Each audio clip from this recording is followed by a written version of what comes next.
everybody, all the shining smiley faces. It's good to see you guys today. Okay, I'm going to let people come in as we go, but let's get right to it because I kept her talking a little like past the time I should have started the call. I've got Elley Ray here for you. I was telling Elley Ray, before I get into the details of just how fabulous she is, that I'd happened upon a talk she was giving with the voiceover network over here, and I was blown away. The energy that was coming through the phone, and you know what those webinars, not voiceover network, they're always great, but in general, those things, you always leave feeling like you've kind of been sold something, or not the voiceover network, I'd say that, but the type of forum. Elley Ray shined. And you know, one of those calls where you go off and you think, who is that person? Then I'd heard her reputation in the voiceover community. And I think somebody took one of her courses, and the quote I heard was, she changed my life. Completely changed my life. Then I looked into Elley Ray a little bit, and she's written 2 books. She's a judge, an award judge. She's a voiceover, and she plays fabulous characters. She is just all together. But the Elley Ray has amazing taste in colors, a gorgeous website, serious style, and complete shine and sparkle and authenticity. And I want some of that star power, because I think, is it fair to say, Elley Ray, that you are unapologetic? Definitely. Yeah. Authenticity all the way. That's what I say. And I What's love your that you love my website, because I feel like it's an explosion of, you know, they're like, it's too much. You can't have that. It's too big. Like, it's too much. There's too much going on. La, la, la. I'm like, I don't care. It's like, did anyone say that to you? Oh yeah, my web designer did a totally different thing. And I went, yeah, no, I think I want a GIF of, you know, olive oil. And she's like, what? I just saw it that day by accident. I went, come on, let's have some fun. Let's go old school. Let's do something like just weird. And she was like, no, you want to keep it simple. And I go, no, everybody keeps it simple. It's not about, I want to give more, just give more. Why do people, what is the reasoning behind keep it simple, do you think? Blend in with the crowd. Because I believe that people don't understand that there is so much available to them, and there is so much that they are able to give, and we've been put to sleep by a system that doesn't allow for any kind of extension of other, and the other is what we are desperately grasping to you know, find. That's why people are all coming out of the woodwork right now wanting to be voice actors, because they long to sit around fires singing, dancing, and sharing fable, because communication is the human connection, and we don't have it anymore because our digital devices have simplified it, but also put us into a coma.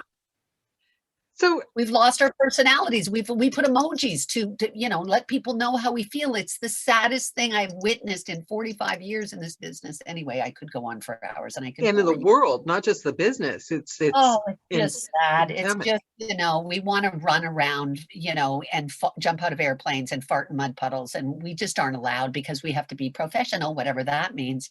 And we are taught everything by an AI voice on a digital device, which is, you know, the announcer. They keep saying, we don't want the announcer, we want a real person, but all you hear is the announcer. We've gone to a dead land, a dead zone. I hear dead people talking all the time. It scares me.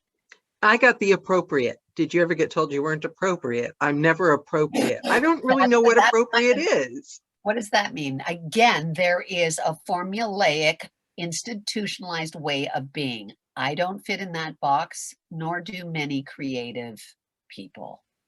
Did you ever try? No. Did you have like hippie parents and raised in a commune? To me, I was given Ritalin. I was given alcohol and Valium to knock me out. I was, you know, got beatings to stop moving and talking. And then I was told I will use the word, because this was the word my parents were told in kindergarten, that I was retarded, and that I had to repeat kindergarten because I was retarded. And my mother said, oh no, she's special. She's, you know, she will try harder. Anyway, I didn't repeat kindergarten. But they did want to skip me 2 grades in grade 2 to grade 4. And then when I got to grade 6, they wanted to skip me another grade. I had child psychologists my whole life. I just, yeah, I had ADHD, ADD, autism. I displayed all kinds of I had all the things that were like, what's wrong with that kid? You were just yourself and incapable of hiding it. You are what you are, what you are, what you are. And you can try to beat it out of you. You can try to reformulate it. You can go and try to, religiously remove it. You can do all kinds of things. The thing is what is the thing. And if you celebrate the thing that you ultimately really are, then I feel that liberation, when you don't falter, when you say, no, there are things in the room that are talking to me right now. It's like, no, you're dreaming, honey. I'm like, wide awake. What are you talking about? No, they're really there. And I can see and hear things. And then you get to university where you think, okay, I'm a mature adult now. And they go, you and Stephen Wilmette are ahead of your time. We don't really know what to do with you. So we're going to just kind of let you do your thing. Well, that's cool. What does that mean? I'll pay all that money to go to 4 years to get a Bachelor of Fine Arts degree and nobody touches you. Like they didn't teach you anything. They didn't give you any guidance. I became a teacher's assistant in my first year. You're not supposed to get on stage until 3rd year. I was on stage in my 1st year. With the 4th year. It was just crazy. I didn't really. Who did you think you were at the time, though? Did you think I'm all right, I'm doing my own thing? Did you think I'm bucking the rules? Or did you think, what the hell's wrong with me and how will I ever fit in? No, I just always would be told that you're not the thing that you're supposed to be. And one of the books that I wrote is called Fly with Eagles. And my father always said to me, amidst other things, he said, you are unique. You always stay true to you, no matter what. Fly above the crowd. You will fly alone for some of it. But you So don't your parents both supported you then? Oh, God, yeah. Oh, God. They supported me. But I mean, my family had a hard time with the way I displayed it. It couldn't be controlled. It couldn't be contained. It couldn't be put to sleep. It couldn't be dealt with. It was like, why is the child so weird? Why can't you be like your sister?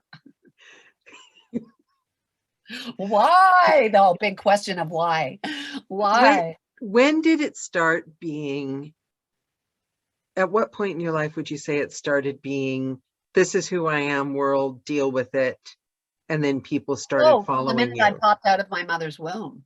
I never had this is me world. And it was like I was unconscious to the confines that people were talking about.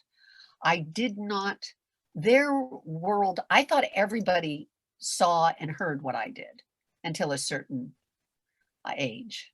Yeah, see, I had that until I was like 15 and I lost it and I became too conscious and spent it's still there because institutions, we're surrounded by institutions, political, religious, look at us. Our school system does not equate creativity with, they just don't allow for it.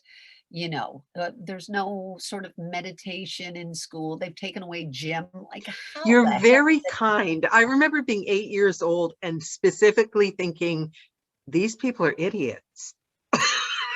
Well, you know what, Daniela? I used to have to see a child psychologist every week for an hour. I would go in and they would write feverishly notes about my activity and what I was doing. And because I was this anomaly of distractions and things going on. I kind of was a hoarder of information worldwide. I was kind of siphoning it into me, and they couldn't figure me out.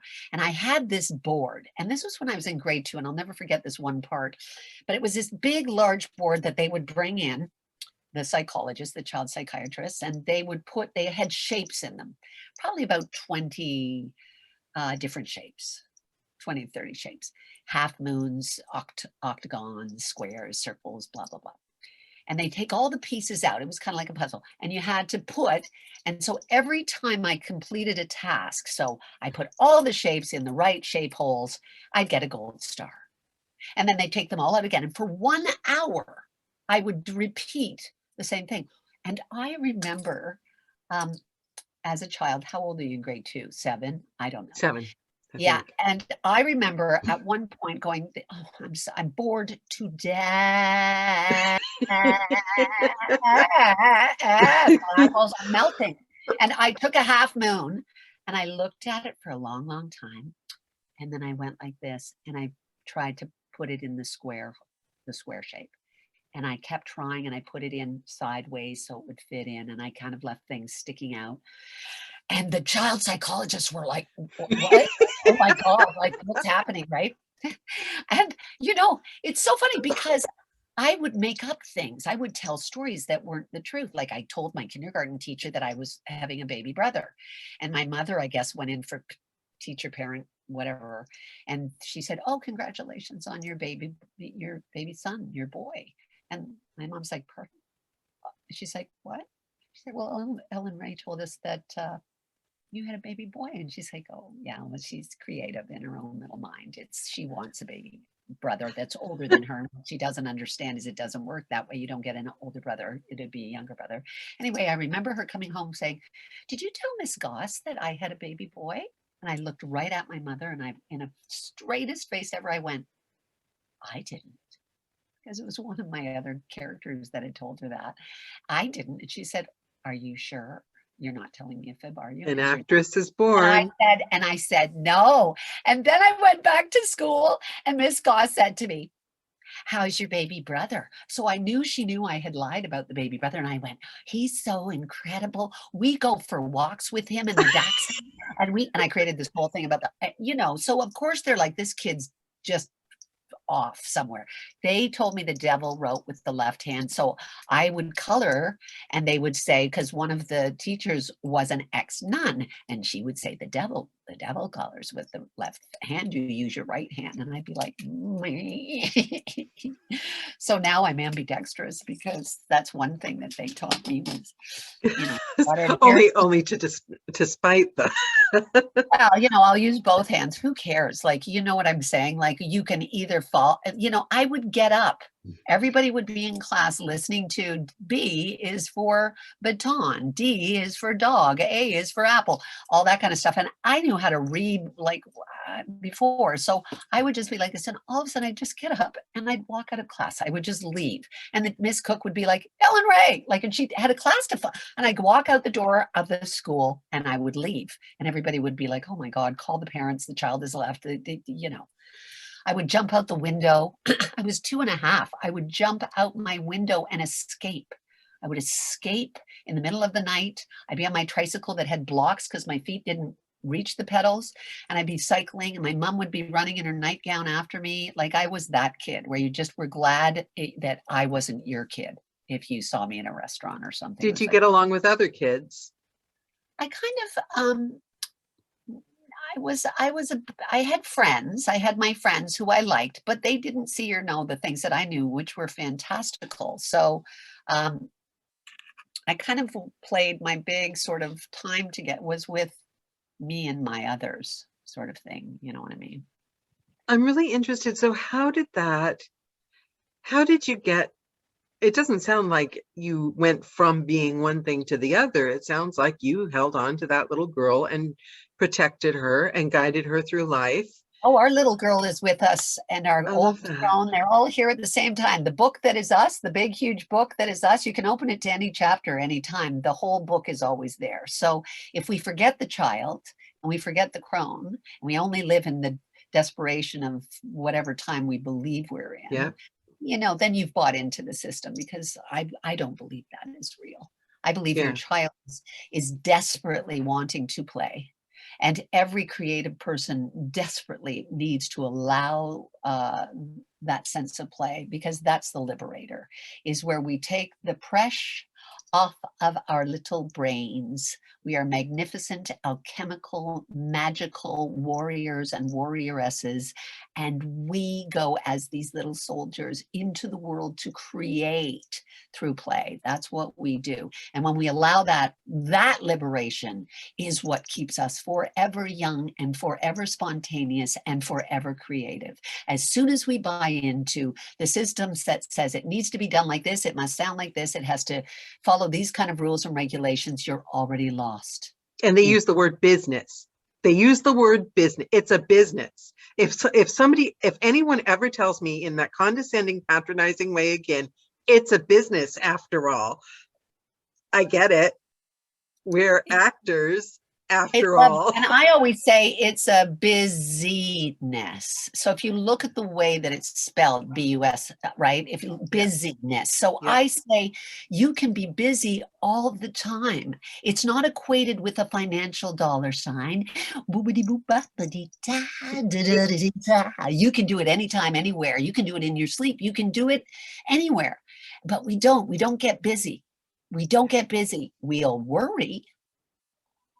But we don't dance and get busy. We just don't. And it's like I say, what is a character? They'll go, I'll go, everything is a character. You go, well, animation, it's not character in commercial. I go, yes, it is. A character is a caring actor, and the caring actor remembers the audience, and the caring actor remembers the audience, and that their job is to enliven, to excite, to ignite, to spontaneously reach through that conduit microphone and go, it's okay. The shero and the hero is here, and I'm going to make you feel alive again. That's our job. That's what we signed up for, man. That was a flashback. The way you just said that was a flashback to being a kid when your best friends were on TV, when Lucille Ball was your aunt, when the line between reality and the show that you got to see. I'm from the TV generation. Nobody turned anything off. We were up watching at 2 a.m. Yeah. Well, the TV never shut off in my brain. It was always on. Yeah. Like I would hear music and I'd go out and I didn't know where it was coming from. It was coming from my head somewhere, but I would hear symphonies when I was little, and we had a big stereo, and I'd go and I'd look out in the middle of the night. Of course, everybody's sleeping because I never slept. And I would like creep out and I'd put my head to the stereo where the speaker was, but the sound wasn't coming from there. And I'd be like, where's the sound coming from? And I realized the sound was coming from me. I love that. I think we forget that. Yeah. The music, I got the music in me, that song? It's like the truth. It is, so true, because we are these phenomenal geniuses of inspiration. We are the conjurers. We are the witches and the magicians and the wizards of words and storytelling. And I don't care if you're selling Viagra or Boston Pizza or Shoppers Drug Mart or IKEA. I don't care what you're selling, because we embed psychologically our intimate relationship with you. And see, because of what we do, we're lucky. We're most of the time like in our booth, yelling and murdering and falling in love and and most of us doing the occasional erotica with weird bear shifter scenarios, but we're right there. And that's what astounds me is most of the talk in the large audiobook industry is about the technicalities, which we have to learn and everything, but that's interesting and you learn it. But what interests me is, how do you become the bear shifter? How are you fighting with yourself for 600 books and not making it sound like the same fight? Well, that's just it. There is no you, there is only we. And when you recognize that we as a team function with each other, and without each other we do not function, then it takes all the pressure off you. I will equate this to a team that plays sports. Another thing where audiences cheer and go, ah! And they go and eat hot dogs and buy stuff and do all that stuff to watch the game. But that is who we are. We are all players on a team. And if Kate or Daniela or Rebecca or Lisa or Bill or Nancy or Deanna scores, I don't go, oh, shit, man. I didn't get it. Excuse my language. We're like, yeah, because what it means is the team is thriving. So if the coach says, Deanna, get on the field, and you're like, I go, run, Forrest, run. And you're like, shit. And you might catch the ball, and you might fumble the ball, and you might face plant and have a disaster. You might score. But when you're playing the game, you don't know what's going to happen. You just, oh, shit. And you feel alive.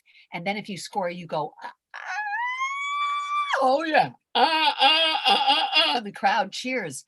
But if you don't score, you still go, the team is winning. The team called storytellers, we are winning. And remember, if you don't score, it doesn't mean anything. It means that you don't believe in yourself. That's all it is. Because when you audition, you are playing the game, and it's like, roar, and you've got to have fun. And if you start thinking about it, geez, I wonder if I hold the ball like this, and maybe if I stress this footstep when I'm running, forget all of that crap. Forget it. And I mean, the thing that you really want to do, I mean, let's be honest, we've got the greatest tool at our fingertips, which is social media. God, I can't bear it. But, and I have assistants who do it for me because I go, Oh no, but I love your dogs. oh, well, I'll do my dog thing, but then I've Okay. got other things with quotes and stuff and inspirational stuff that I can keep people connected. I have written down all the things that I want to say. But here's what I'm going to say to everybody. You guys don't want anything. The point of social media is if you give with open hands, which is what you are as creative individuals, you give of yourself selflessly. Forget about the job, forget about the money, forget about the agents, forget about the producers, forget about the directors. They're all part of your team. You know them. They're fabulous. They're like your best, most intimate husband or wife or partner. That's who they are. We are a team. But we think, oh, you're over there and I'm over here and I got to bow and scrape to you and go, look at me, I'm fabulous. No, I am fabulous and equally are you. And we do this together. And so on social media, if you've done your work properly, you just give little gifts daily. If you're in audiobook, do 2 lines from an audiobook. He crept slowly as he walked over to the car. She was breathing heavily. I said, well, whatever the hell is going on, I don't know. If you're into medical narration, pick words that are like 30 syllables and say the word for those where you just go, and this is how you say quadrascanky, where I've had words like that. You just go, oh. And you give it as a gift that will kind of help. If you're a singer, sing me a little lullaby and just give it as a thing. I'm loving you today. Boom, bang. If you give to your world without wanting anything, we're so graspy, so needy, so desperate. Our job is to love the world. When did we forget that part of storytelling? We forget it. Not only do we forget what we're doing here. Okay, I've got a visitor. Not only do we forget what we're doing, but we do not engage our world in the way to inspire, ignite, enliven, and inform. We don't do that because we don't want to help. We do it because we want a job. We forget when we come to the microphone that there's infinite numbers of people listening to us, all asking us questions, all afraid, all alone, all desperate, all, there's a lethargy of spirit out in the world now filled with fear and rage. Yeah, And there we is. can't be there. We can't be, I'm desperate, I need work. We're like, it's all okay, guys. We're gonna have a party. We're gonna play. If I come to it with my desperate, like I need this job, oh boy, I need this job, so I'm gonna do this. And it comes in with you. Your attitude, we wear it like a coat. If It you feels remove so it right much at home, better. hi guys. Oh, it's Yeah. my world. It's my team. I love you guys. Don't give up. It's okay. It's awesome, guys. But what We you're talk saying, it's the difference between, because that comes from you know what? That's exactly what that is. Sometimes I'm a master at that. Sometimes I'm a flunky, because that comes from inside you. And the fear and the desperation and the grasping comes from you receiving other people's emotions. other people's things are none of your business. What you Yeah, say about you is your business. What other people say about you, that's none of your business. Let them, yeah. they can say whatever they want. That's none of my business. But my business is what I say about myself. And I am a loving, generous, gifted human being. And I am going to change the vibration of the planet. Come on in, sweetie. My dogs are all But coming. how do you keep that consistently? How do you keep yourself from, as I'm asking for a friend, obviously, I've never done this.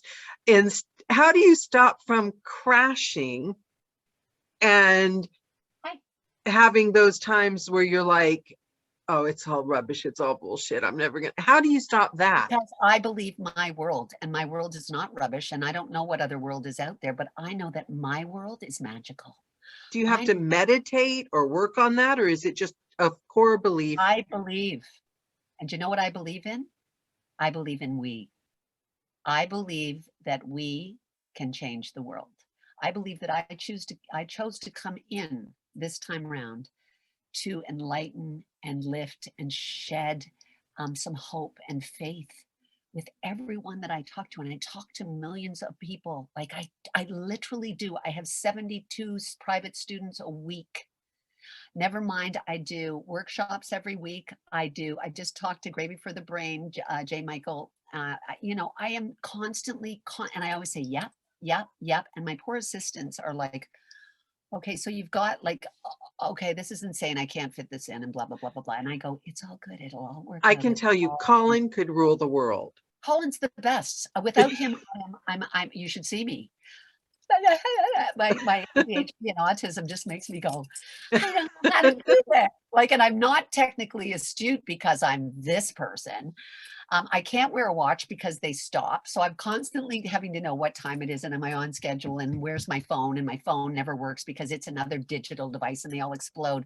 Usually when I'm on Zoom, I had to get the Ethernet because things go. And but that's energy. I was just talking to a friend about that energy, about the enormous, it's the same thing, because I've noticed lately, and I have a theory about this, when big things are about to happen, this came up on the last call, I swear to you, synchronicity goes into full force. You think of the song, not heard. The other day, my husband mentioned an actress at B Celebrity, never even knew her.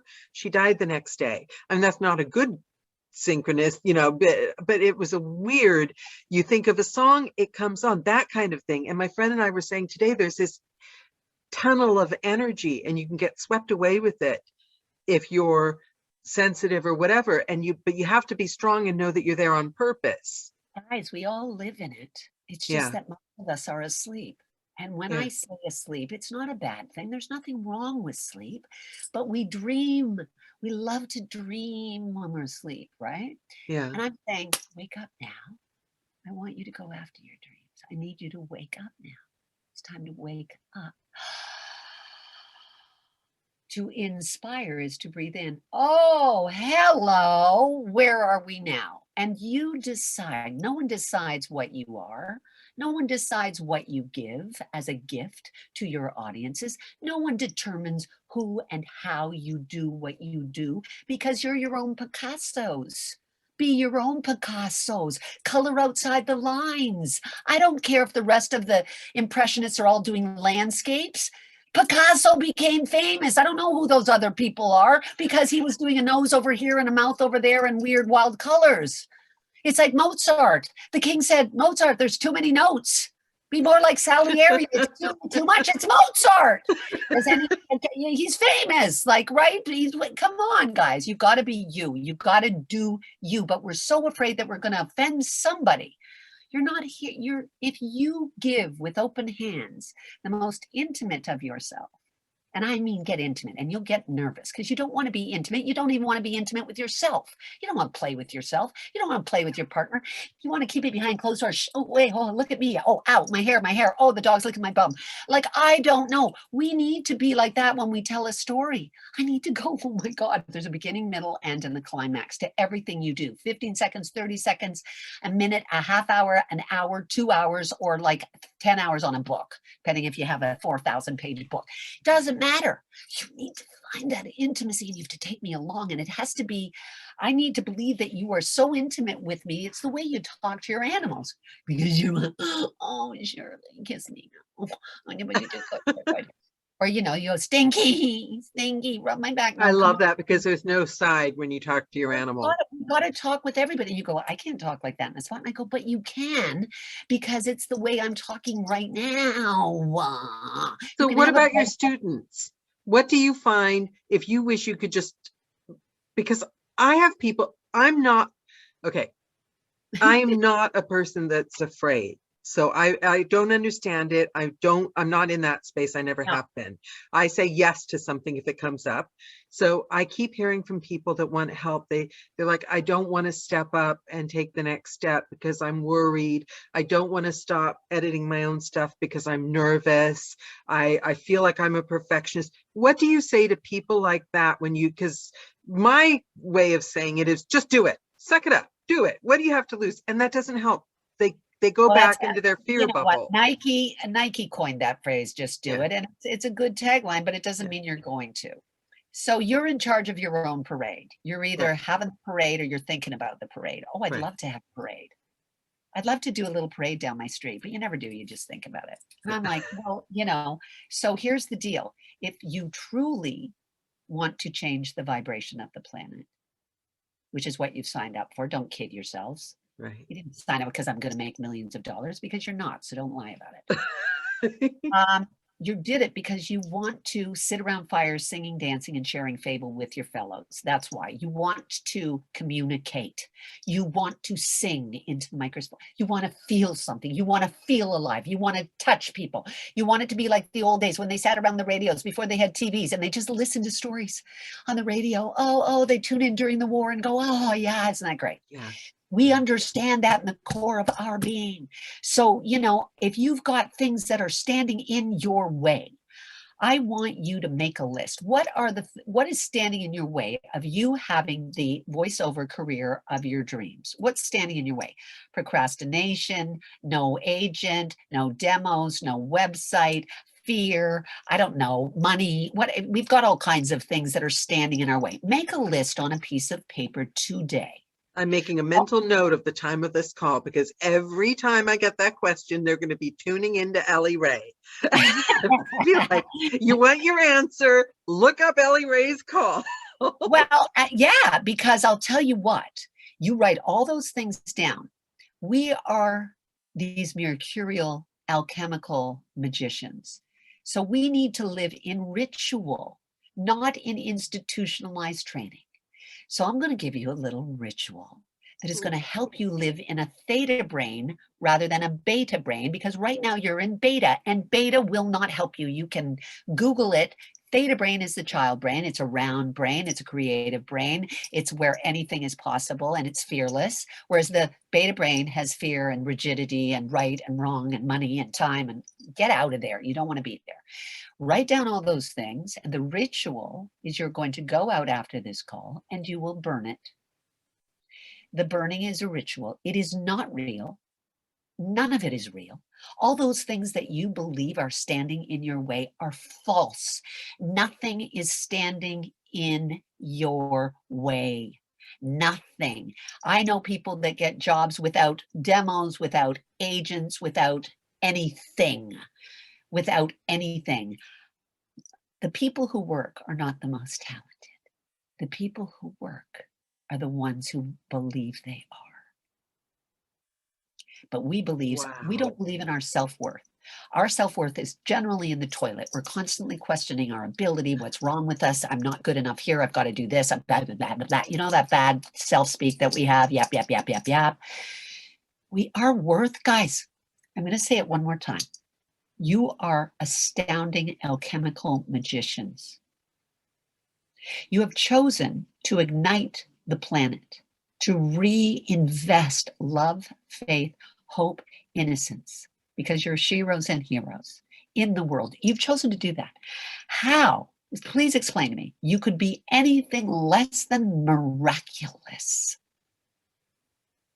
Well, you're going to question how you say it? How you love me?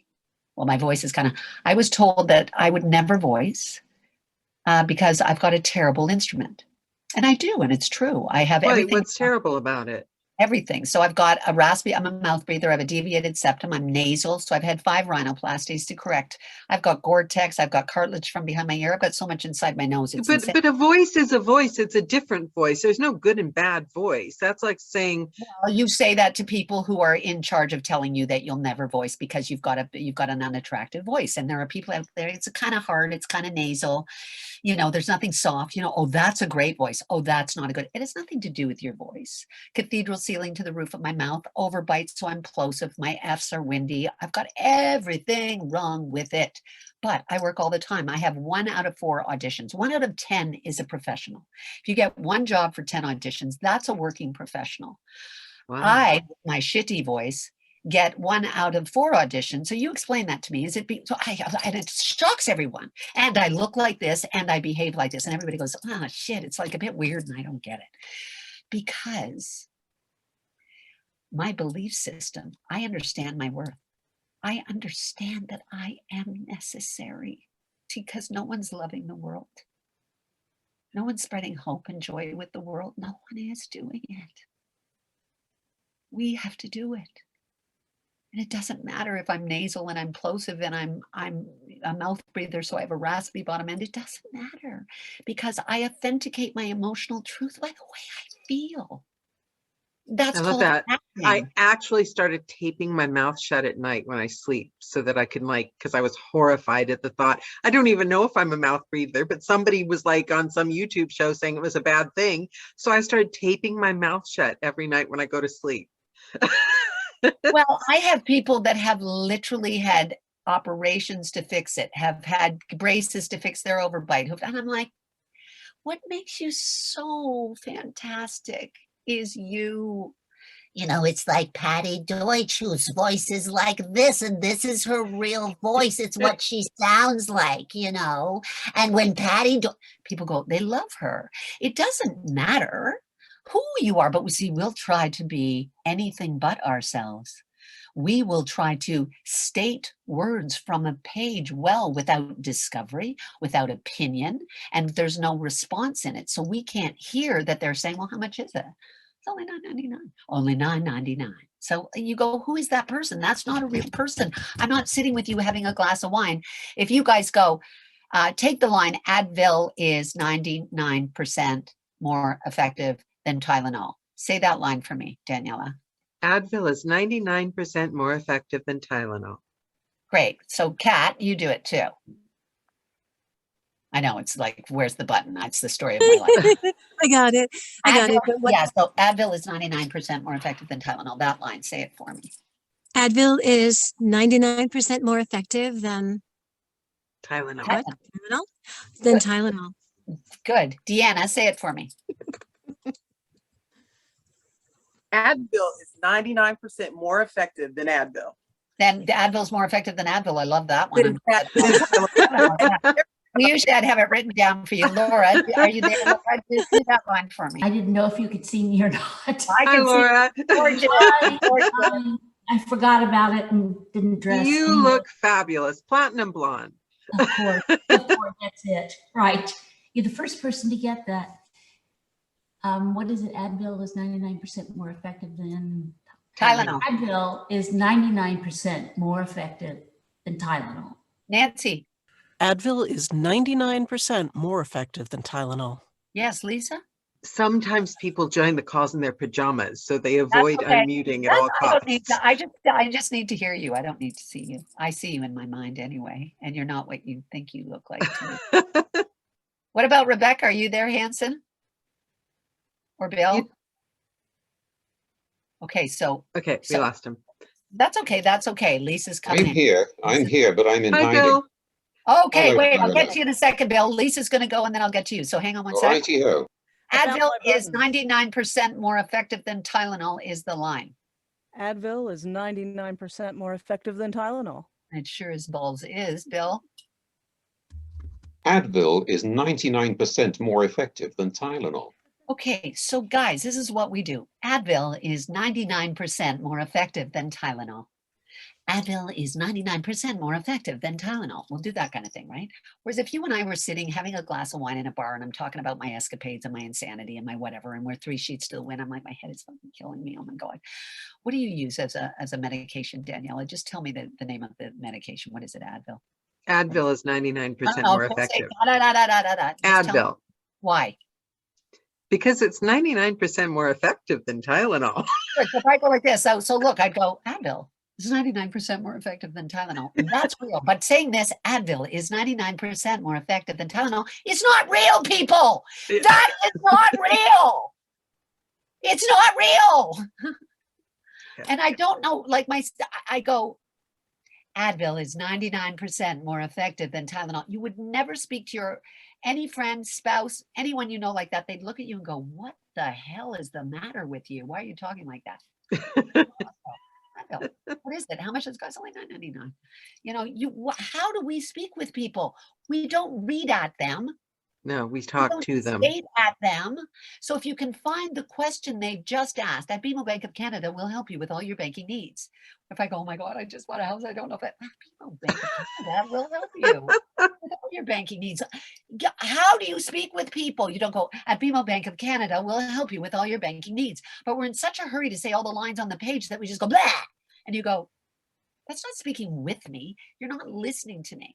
And, you know, if I asked somebody like, Deanna, describe to me what's in your living room. What's in your living room? I have a television, a love seat, and a couch in my living room. It's good. So she had to think about it. She didn't say a couch first. She said, is the thought. I asked her a question. She went, we never put that elongation in our, and we should. You know what's in your living room, but you had to think of what you wanted to say. I have, I have a love seat, a television, and a chair, or whatever you said. Right? Yeah. But if it was written down, you'd go, a love seat, a chair, and a television. That's how we read the script, right? You go, what? The makes it real. So I would go, a television, a love seat, and a chair. Okay, instead of a love seat, a television, and a chair. But when we see the words like that, we just go blah, blah, blah. Every single thing we think about, we don't know what we're going to say. You read over your script 50 times and then you do 50 takes to try and get it right. And it still sounds like shit, right?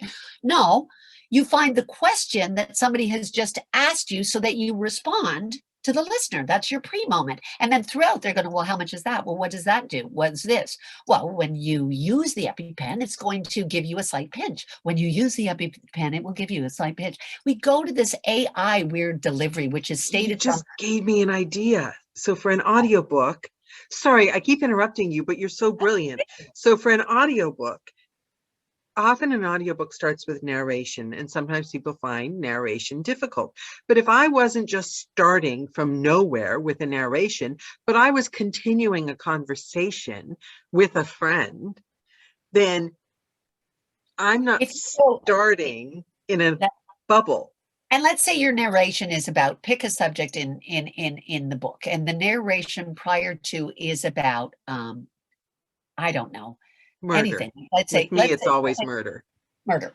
Okay, so murder, right? Like it's the same thing as like, how do you spell success? Is success a blah, blah, blah? Is it that, you know, those kind of spots that are amp-driven and they're like this, but it's like, okay, gang, we're an ad company. Let's come up with, what might we want to say? Like, what could be the thing? How do you spell success? How do you spell success? So if we're coming up, if I've just asked you, what can we do? What are we going to talk about today? Success. Okay, success. So what might we use in an ad?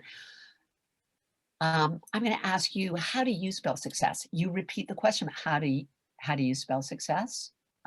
Is it a number of victories? Is it so this is it a number of victories? We'll go to the display of words rather than the sharing. So if you're going murder, I know, and then what happens? You know, you get that tingling kind of feeling at the back of your neck, right? And then suddenly it's no longer in the realm of possibility. It is happening.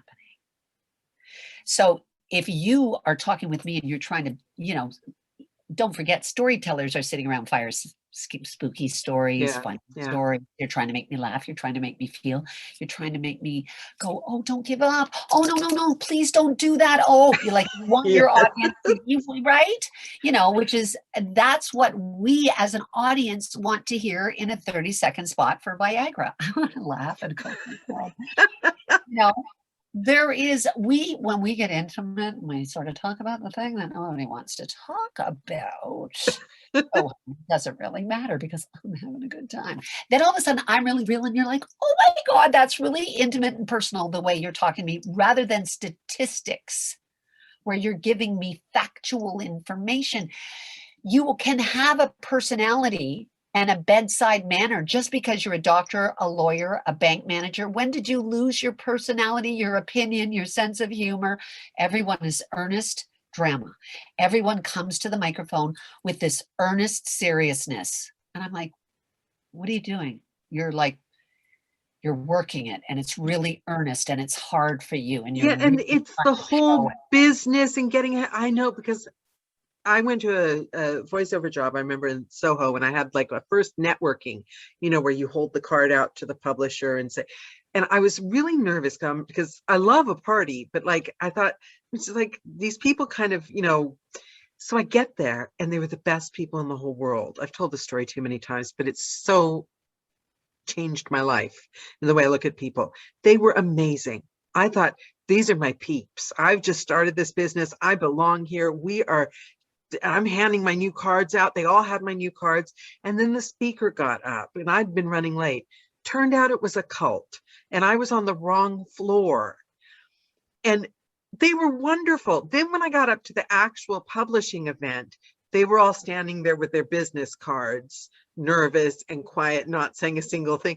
And I was like, oh God, I fit in with the cult members better but it was that they were fanatics, and that was actually endearing. Yeah. Well, rather than desperation. Listen, it is a tribe. We as storytellers are the magicians, but the temple is our home studio. Yeah. And the word is the prayer. And our job is to, as ministers and ministresses, I just made that up, is to give the word to the people and to actually make them believe in themselves and in humanity. That is our job. And you cannot do it by becoming dead inside, AI driven. They've now got an app where you can put the script in to an app, and a voice actor, it's all digital, does your script. And I screamed, I wrote a letter to the company. I said, oh, no. What do you think of this though? I saw a podcast. It was a writer talking to somebody at Google. And the thing is, I kind of disagree. I don't believe in freaking out at changes in industries because as artists, you adapt, right?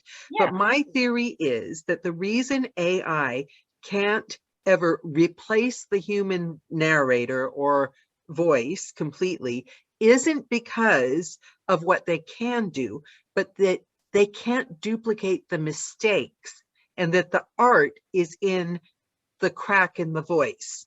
The art is in the moment. The art is in the humanity and the mistakes. And an AI will always be like those girls that are all that same age and they're all photoshopped and they all look exactly alike. It's like, there's no art in that.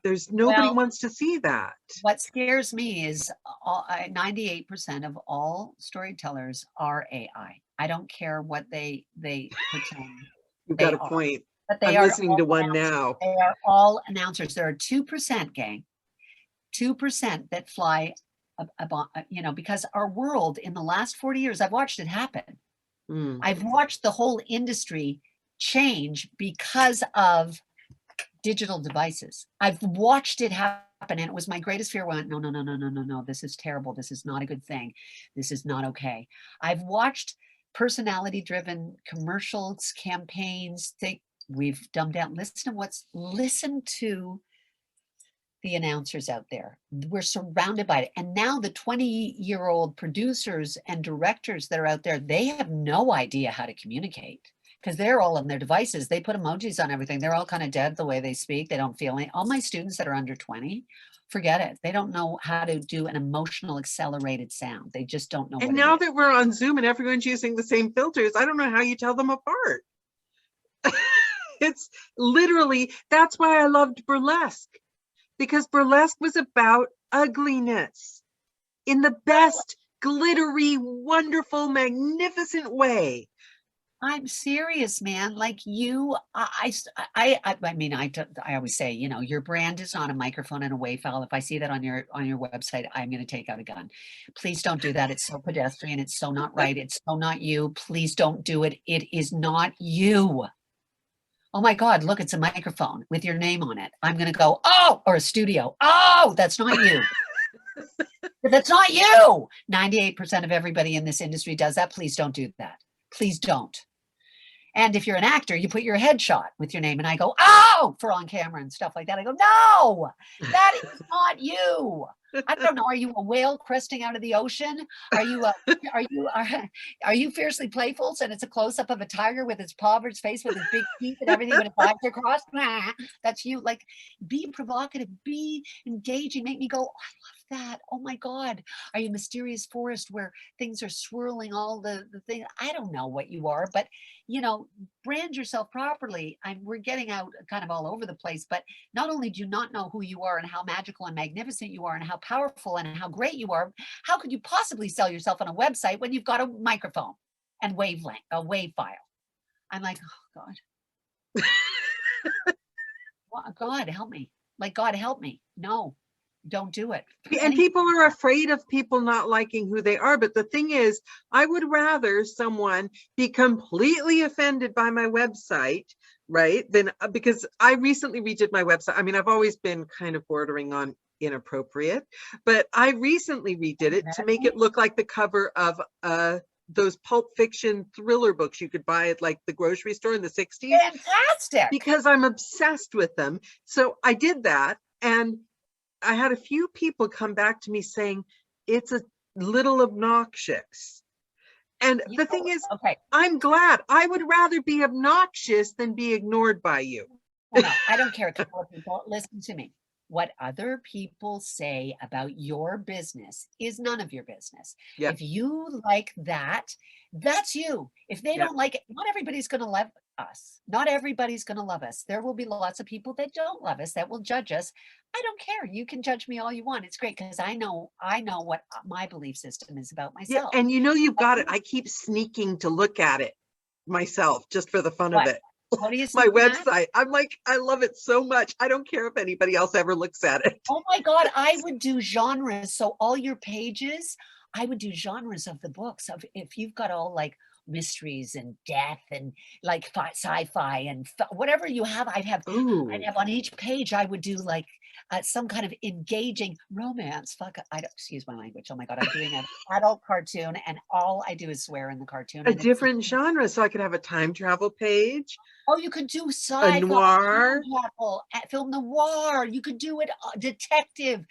Oh no, crap! Now I have to redo my website again. Oh, it's easy though. It's fun. It's fun, gang. You know, you've got to make sure, guys. You know, you is the heart of you,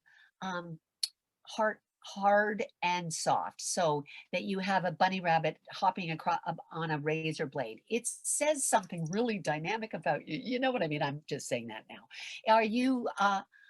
Are you a bowl of strawberries and different berries and a bee that comes in, a beautiful bee with the flowers around all the fruit and stuff like that? And what it is that bee with the honey. It doesn't, you can come up with any. Are you a comic strip? Are you a blah, blah? Are you a blah, blah? I don't know who each individual is. There's whole branding sessions that you can take and how to brand yourself properly, right? But most people, for the most part, don't even know. You know, ask 10 people to give 10 words to describe you. That's 100 words. Of those 100 words, there's going to be repeated words. Take all the repeated words, probably 13 to 18 words, go back to the same 10 people, say, thanks so much for the 10 words. But this time you can only pick one word from this list. And the list is the repeated words out of the 100 words that you got. So the 10 people will pick one word. So you'll have 10 words, and of those 10 words, there'll be a repeated word or two.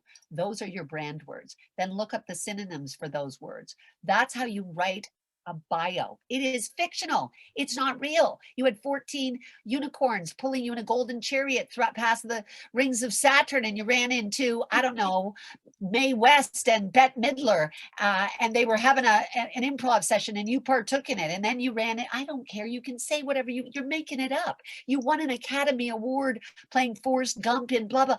Who cares? You can say whatever you want. Your bio is creative. Your resume is real. Don't get all on your bio. Don't bore the death. Don't bore me. And you know, somebody did my website, and I don't care.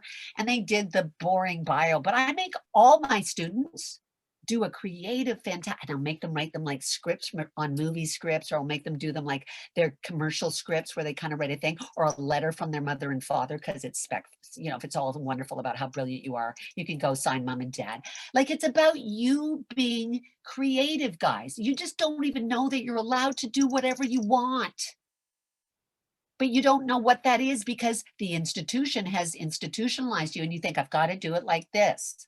And now with audiobooks, you've got the chance of a lifetime to the dream job to read books and tell stories, and you go online and try to learn the rules of the best way to market your business and be successful. And if you're not counting, if you don't have as many awards and this is the guy next to you, you're not successful. So you're basically, you've got complete the world at your fingertips, and you're putting yourself in a cage of your own making. I say, how many agents do you have?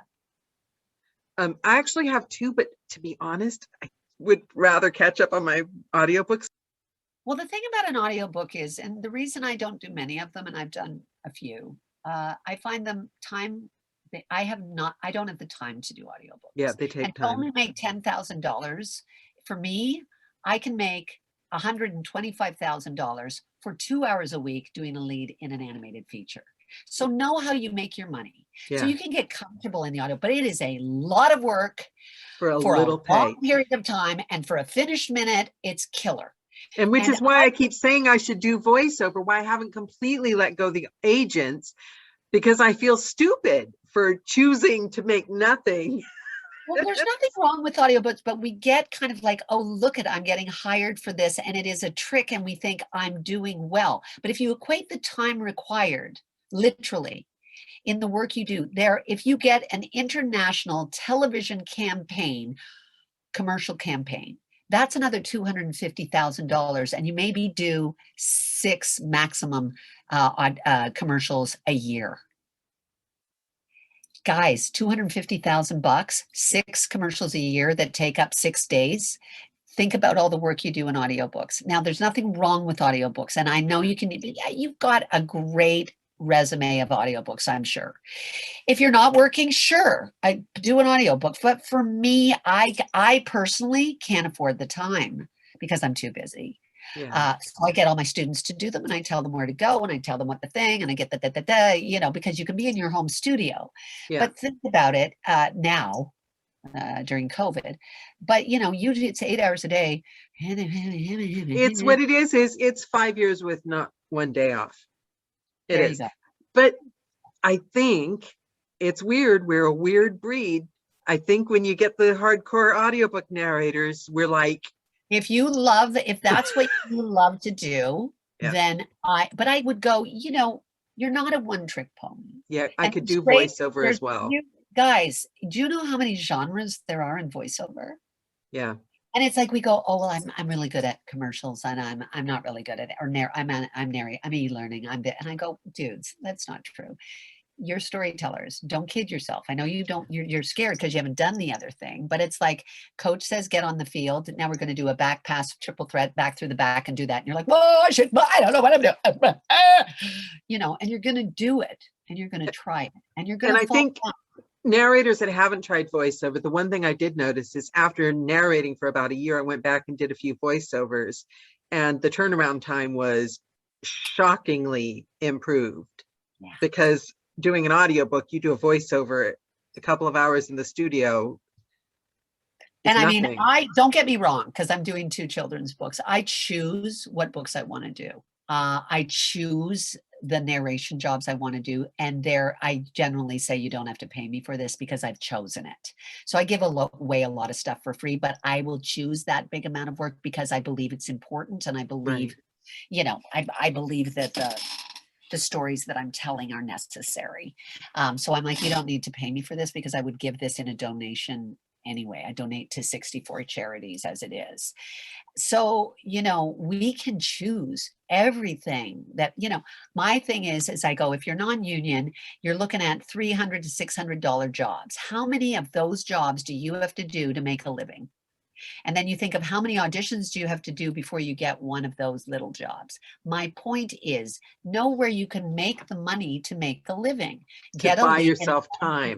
Well, to allow yourself to then do, so my animated series allow me to do theater when we're not in COVID, which doesn't pay anything. I get paid in a week in theater what I get in 1 minute for in one of my cartoons. Like, it's just a joke. It's Wow. just really crazy, but I love theater.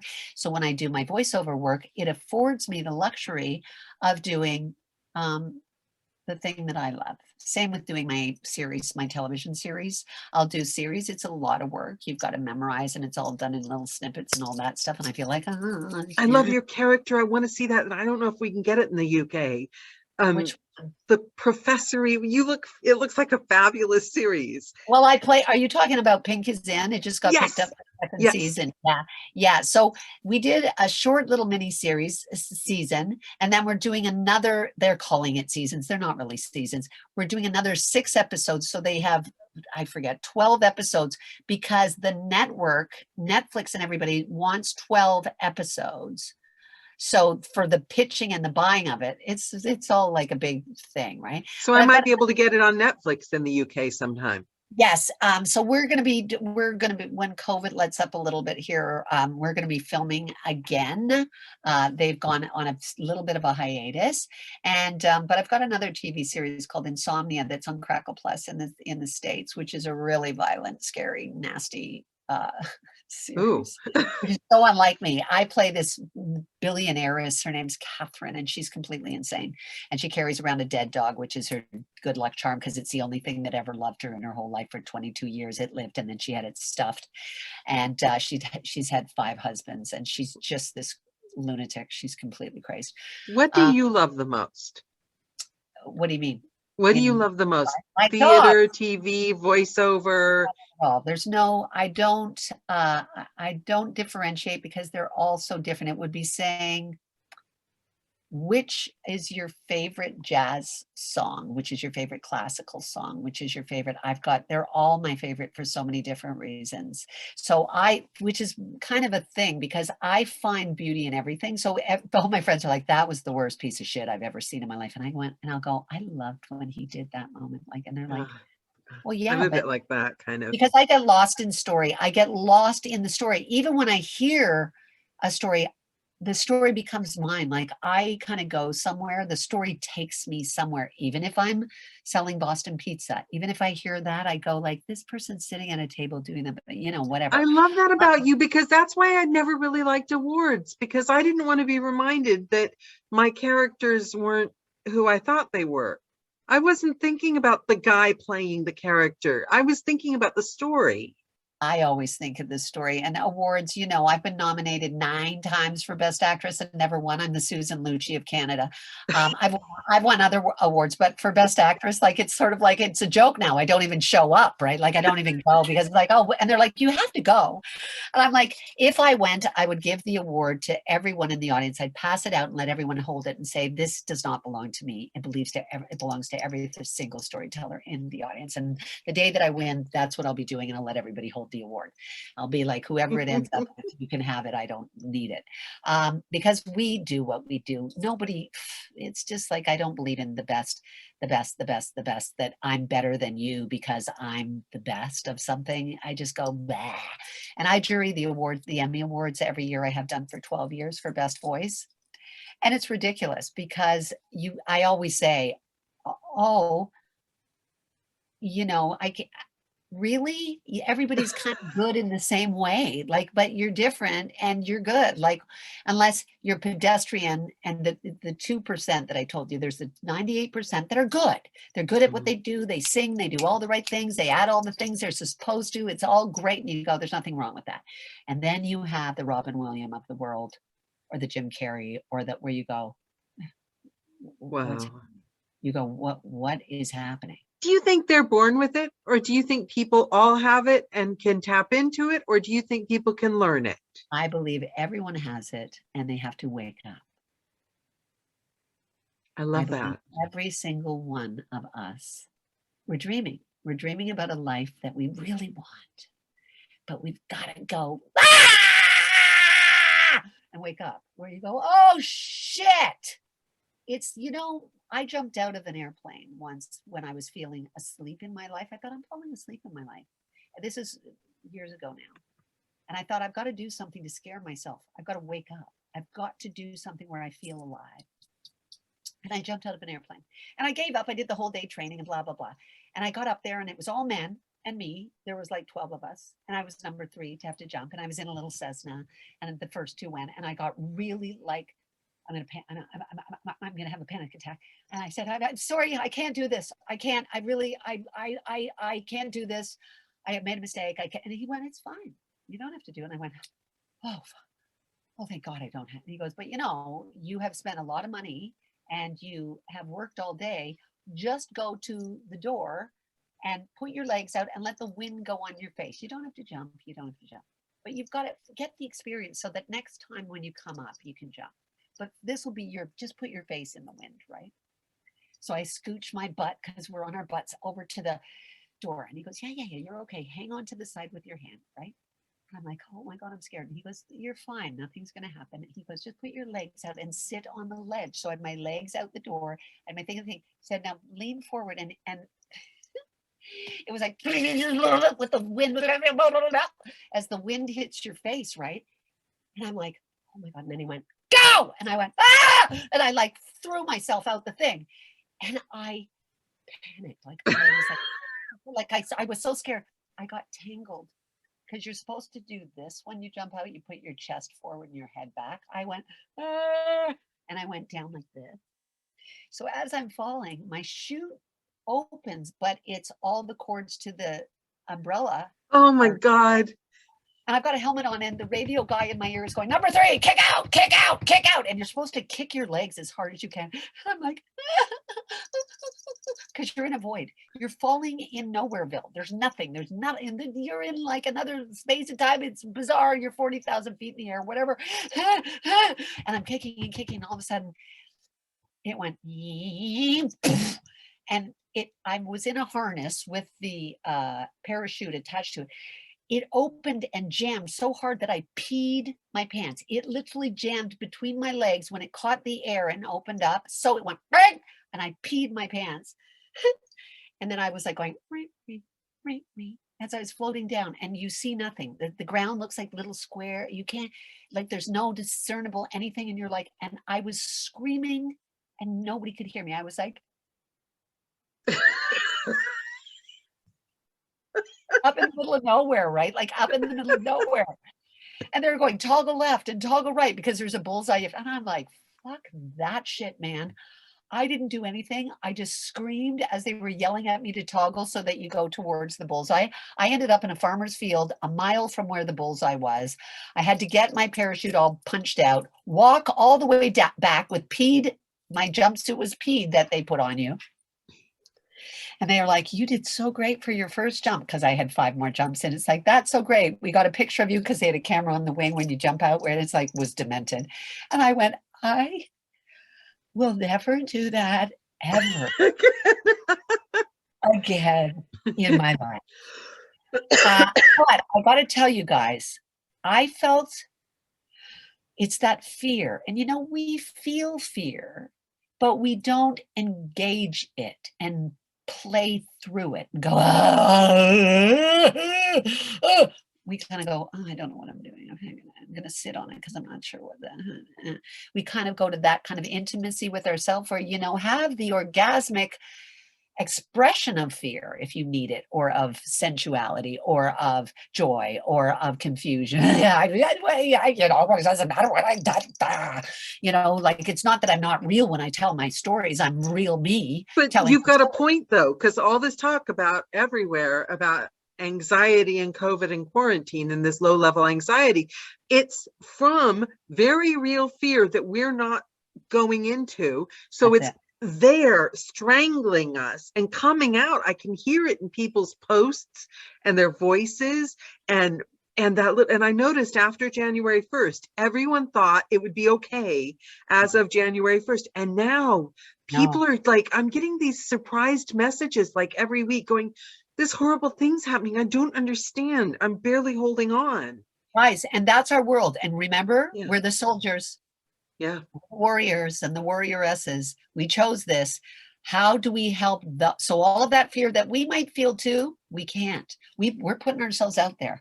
We're naked in the wind, falling with your parachute tangled, going, I feel alive. But we should feel the fear, right? We should go straight into it. You do feel the fear, but what you say is you can do this. Yeah. So I feel fear as I'm falling. So if I say, gang, you're on the diving board, I'm in the water, come on in, the water's fine. Come on in, you're gonna love it in here, you're gonna love it. And you're like, I haven't really been in the water. I was in once before. So yeah, come on in, just jump off, jump in. I'm right here, I'm gonna catch you, I'm gonna get you. We're all in the water together, come on, come on, come on. And you'll do this kind of, oh shit, and you stop yourself. Okay, wait, I'm coming, can I do it tomorrow? No, come on. And I push you and you go, ah, ah! It's that moment, it's that, ah! That you have to experience. You must experience it or we are dead and asleep. We are dead and asleep. We don't feel anything anymore. I mean, we've got the fear, but it's in this psychological intention based inside the brain, inside of a dark hole, inside of ourselves going, I'm reaching my, and we keep it, then we put a smile on it and go, I don't feel anything. I feel great. I'm great. But you have to go, you know, that's what humor is. When you go, oh, yeah, no, it's not, I'm not okay. I've got a filtering, but that's all right. Because we bring that sense of liveliness to live and not be dead inside, dead to our feelings. And because we are the ones that are the champions, yeah, we've got those feelings, but it's like, you know, you're going to help everyone survive. You can't worry about your, I don't know if I'm, you know, reaching the right note. Did I stress that word right? Me. All of that is garbage. It doesn't really matter. Your job is to influence your world, to breathe into them hope, to breathe into them humor, to breathe into them love, to breathe into them the innocence that used to exist. That heroes are real. They are still alive. All the heroes in all the shows now have all these attitude chips in them because the 20-year-olds that are now here, they're all kind of bitchy. Like they've all got this thing. So gone are the heroes that were back in the 30s, 40s, and 50s that were innocent. Yeah, there's like a vocal fry at the end of the sentences thing that like, do you know who you remind me of? Do you know who Leo Buscaglia is? Yes, Buscaglia. I love him. Buscaglia is the best. One of my all-time heroes, and you are the only other person I've ever met that comes near to Leo. Well, it's like I go like this, guys. Go and find a seashell. It sits there looking kind of nice. It sits, and I always think about this in voice work, but the mystery of the seashell is when we put it to our ear and go, oh my God, I hear the ocean. And that's who we are. The mystery of us, the glorious, intimate world that lives in us. Come on, gang. You know what? You come to the microphone and it's the ocean inside the shell. That's who you are. You are these phenomenal lights. You are these fireflies that just come in and out. And you touch us with your voice. You touch us. You paint pictures for us. You make us feel like we can do anything, that I'll survive, that I just need that bank or that hospital or that university. Or, oh my God, that story, it just makes me feel when I'm crying. I don't want that to happen. I just don't want it. You know what I mean? We need to feel emotional, and we don't feel anything anymore, except for a kind of a hardening of this despondency, this lethargy of spirit. Our spirit is slowly turning to stone. And that's why we're so needed right now. We are the last holdout in communication. The storytellers, we're it, gang. We're it. All of you here on this call. That's why it exploded. When the rest of the world ran away this year, we exploded. That's right. Yeah. Everything else shut down because you can't go anywhere. And who's going to make me feel better? Go to the radio. Yeah. Go to the radio. Remember the old radio? Yeah. Little transistor radios, all of that, where it was like this magic box that people talked out of. We've lost all that because we've got devices now and we've got screens, and who cares? And you know, there's people that Google, Siri, what's the temperature out there today? I can look up anything. I don't need to know. I can ask We've still Alexa. got audiobooks though. I was almost blind for a year and audiobooks saved my life. There, I am telling you, we need our stories now more than ever, more than ever, more than ever. And I'll tell you what, we've got our capsules that we can rocket into the universe. You can touch anyone in the world. You can work anywhere in the world. I do. You know, I probably have 15 agents. I'm connected everywhere. It depends where you want to connect. You can broaden your horoscope, or you can just leave it where your horizons be, where you choose them to be. It doesn't matter. Your world is as big as you want to make it and what you believe. And if you know your worth, I'm going to come back to this, guys. You must know your worth, because if you belittle yourself or undermine yourself or bad speak yourself, that becomes it. What you say, words have power. And even if you think it, those words in your mind, ah, shit, I didn't get it. Just not good enough. And a lot of my students, you know, come to me in tears and are struggling. I go, you can't speak like that about yourself. I won't allow it. You're miracles. You cannot denigrate something that is so spiritually high. You can't. That's your ego being afraid. So I say, look at the cup overflowing rather than half full or half empty, because ultimately there really is no cup. But I need you to see it overflowing, because that's you. See, it occurs to me that normally I ask for final words of wisdom for the YouTube audience in 60 years, but the entire frigging call has been packed with final words of wisdom. Anything you would like to leave them with?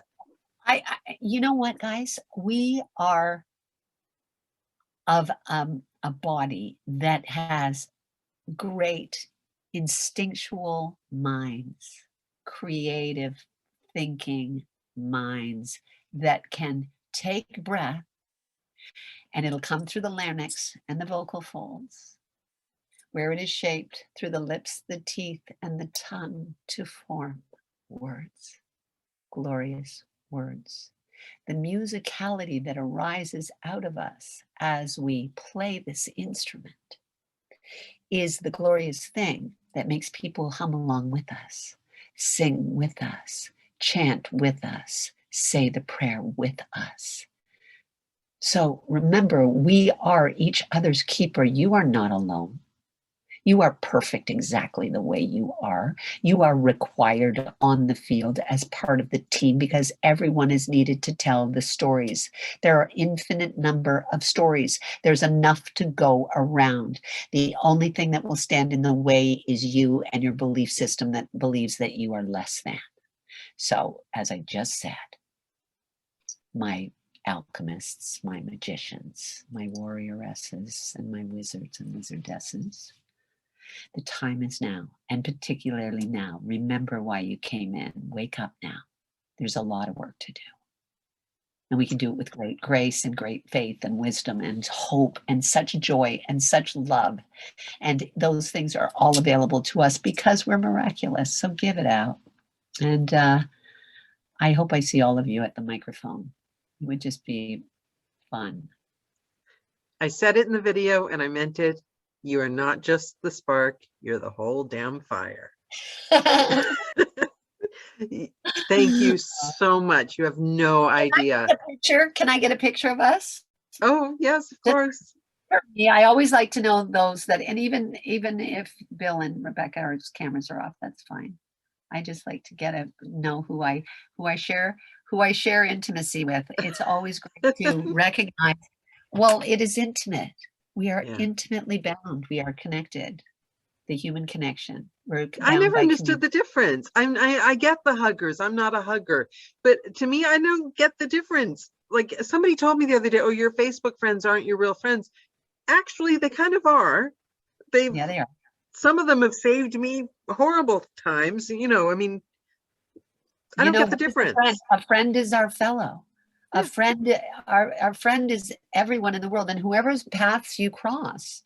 It is a soul, we are a soul family. There's no mistakes. We come together because we are reminded by each other. I learn more from my students than I do from anyone.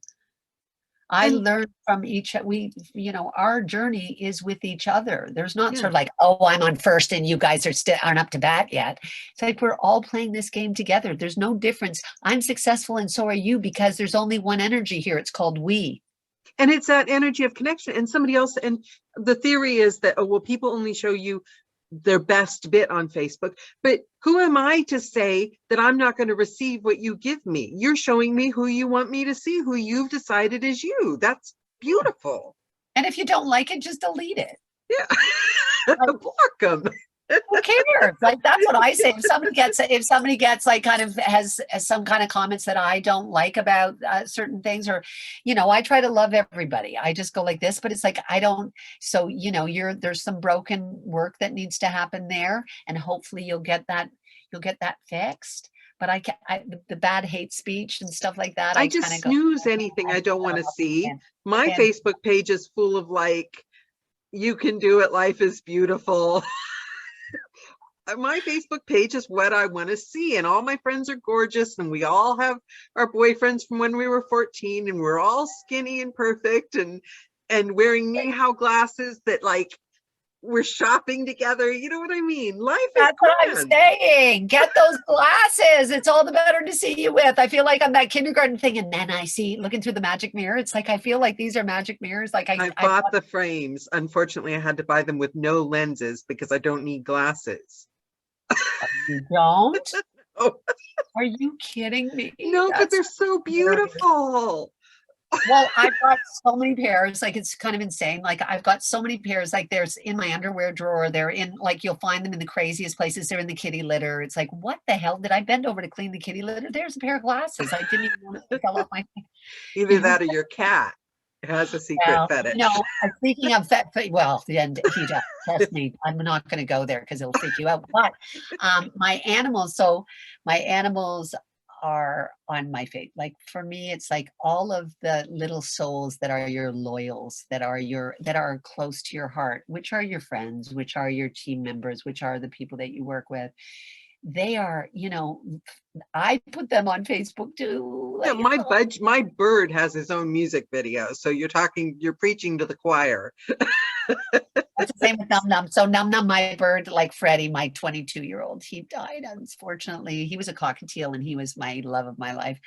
But I've got now another little budgie, and my other little budgie, I was cleaning the cage, flew out, and I couldn't get the budgie died. That's a bad story. I won't go there. But yeah, so I used to breed lovebirds. Oh, I love that. I know, and I used to give them to my friends, my lovebirds. Oh, I love that. She kept having, and then I had to stop her because she was having too many. It was like the vet was like, okay, it's out of control now. I'm like, how do I stop it? And I tried to separate the male and the female, and he wrenched his neck in the neck trying to get to her from the other cage. Oh, it was just a disaster. But as a voiceover person, I find it astounding that they're able to talk, that they are so in tune with music and the voice. Everything is borrowed. Yeah. Come on, it's all been done or said or somehow been, that sound has happened before somewhere, even if it's like, yeah, in my case, unfortunately, it's happened with my Glaswegian husband, and it's usually bad words. Oh, Glaswegian. Oh, I like that. Awesome. It's perfect. But I digress. I've taken more of your time talking about my own personal, but it has been an honor. Thank you. I was so, my friends will attest, excited about this call. I couldn't wait to meet Elley Ray. Oh, well, it's been an absolute pleasure. I just love it. And anytime you want to chat, just let me know. I know you've got people booked up to Repeat visit.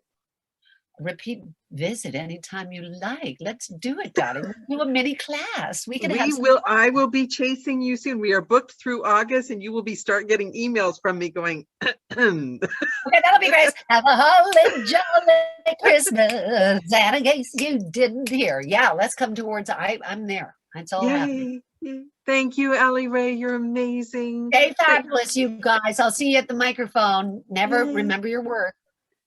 Thanks, guys. Love you all. Take care. Have a good night. Bye. Bye.